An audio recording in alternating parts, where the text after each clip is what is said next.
اپنی نماز، اپنے روزے، اپنے حج، اپنے صدقات، اپنے عمرہ پر گھمنڈ کرنے والوں، اگر اپنے گھر کی عورتوں کو کنٹرول نہیں کرتے تو اللہ نے جنت کے دروازے پہ لکھ دیا ہے کہ جنت دیوسوں کے لیے حرام ہے، حرام، جنت دیوسوں کے لیے حرام ہے۔ صحابہ نے پوچھا آقا دیوس کون ہے؟ تو اللہ کے رسول علیہ السلام نے فرمایا جس کے گھر کی عورتیں بدی میں مبتلا ہوں اور وہ مرد معلوم ہونے کے بعد ان کو نہ روکے، جو عورتیں بازاروں میں بے پردہ جائیں اور وہ مرد معلوم ہونے کے باوجود ان کو نہ روکے، ایسے مرد دیوس ہے، دیوس۔ اللہ نہ ان کا فرض قبول کرتا ہے، نہ ان کا نفل قبول کرتا ہے، نہ ان کی دعائیں قبول کرتا ہے، نہ ان کی نمازیں قبول کرتا ہے۔ میرے پیارے آقا علیہ السلام کے پیارے دیوانوں، ام المومنین فرماتی ہے پہلی وجہ تو یہ ہے۔ دوسری وجہ، جب ناپ تول میں کمی کی جائے گی تو زلزلے آئیں گے۔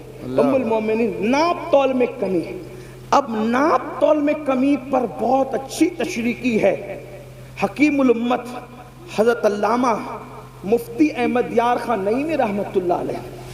ناپ تول میں کمی پر ہمارا دماغ یہیں آ کے اٹک جاتا ہے کہ سبزی ناپ تول ہوا، سبزی میں ناپ تول ہوئی تو کسی نے کمی کر دی تو زلزلہ آئے گا۔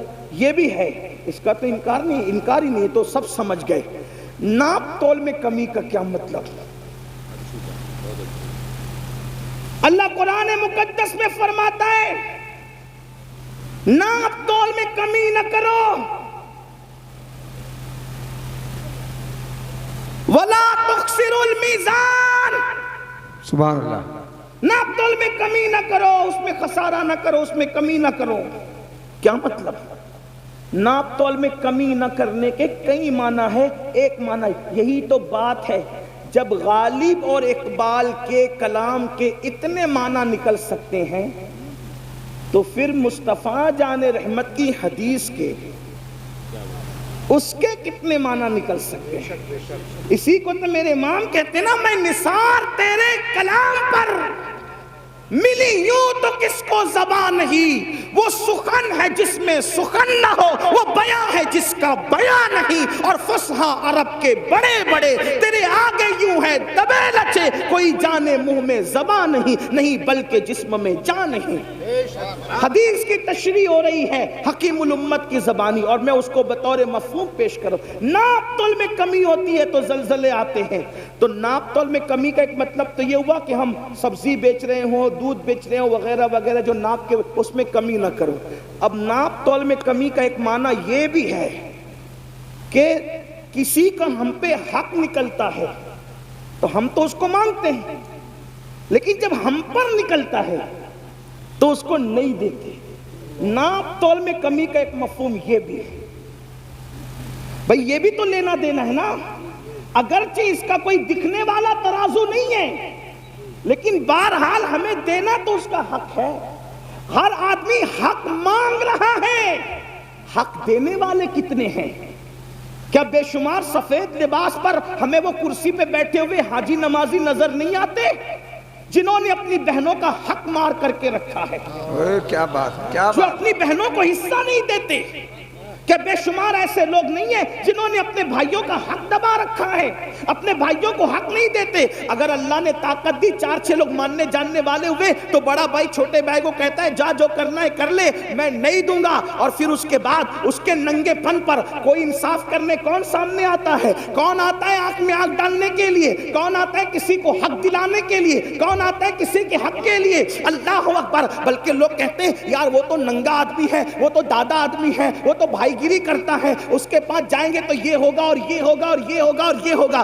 سن لو، جس وقت حق تلفی کی جا رہی ہو اور پھر لوگ جو حاجی نمازی اور دیندار کہلانے والے کسی کے حق کے لیے اس کے ساتھ کھڑے نہیں ہیں تو وہ بھی تیار ہو جائیں زلزلوں کے جھٹکوں کے لیے، وہ بھی تیار ہو جائیں اللہ کے عذاب کے لیے۔ یہاں تو جھٹکے ہوں گے اور زمین کے اندر جو ہوگا اس کا انجام کیا ہوگا؟ اللہ اکبر. بڑی معذرت کے ساتھ ایک بات میں آپ کو بتاؤں جس کو فقی ابو اللیث سمرقندی رحمت اللہ علیہ نے اپنی کتاب میں لکھا ہے, ذرا دھیان سے سننا.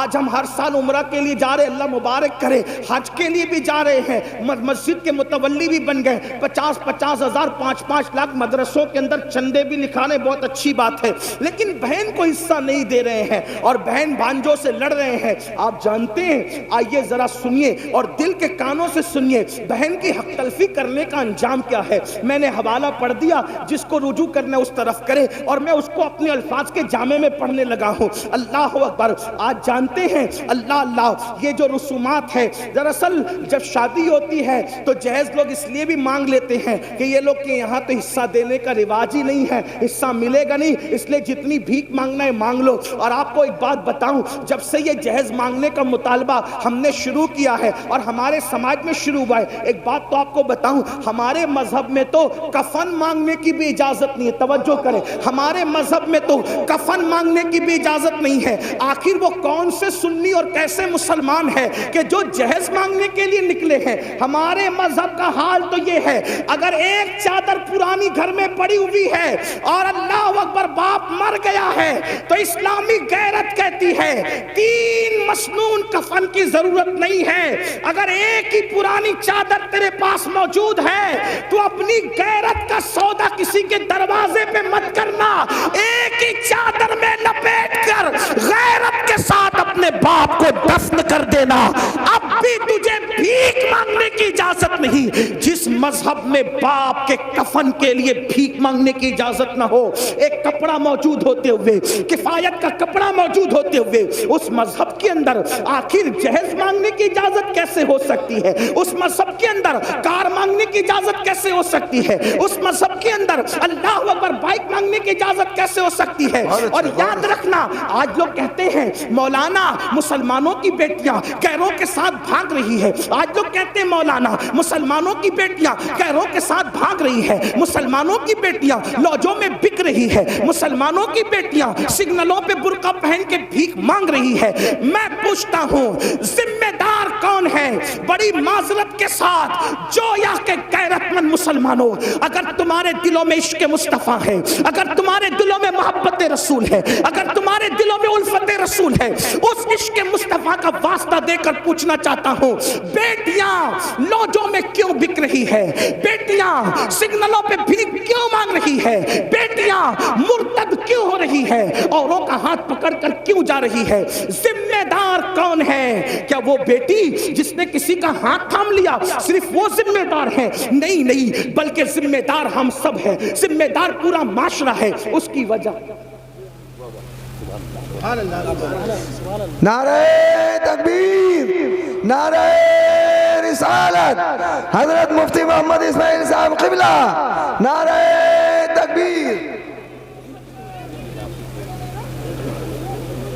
تشریف رکھیں, بیٹھ جائیں, حضرت کا استقبال کر لیں, درود شریف پڑھیں آپ لوگ. اللہم صلی علی سیدنا مولانا محمد معدن الجود والکرم وآلہ وصحبہ وبارک وسلم صلاۃ والسلام علیک یا رسول. ایک بار سب مل کے اور درود شریف پڑھ لیں آپ. اللہ رب محمد صلی اللہ علیہ وسلم.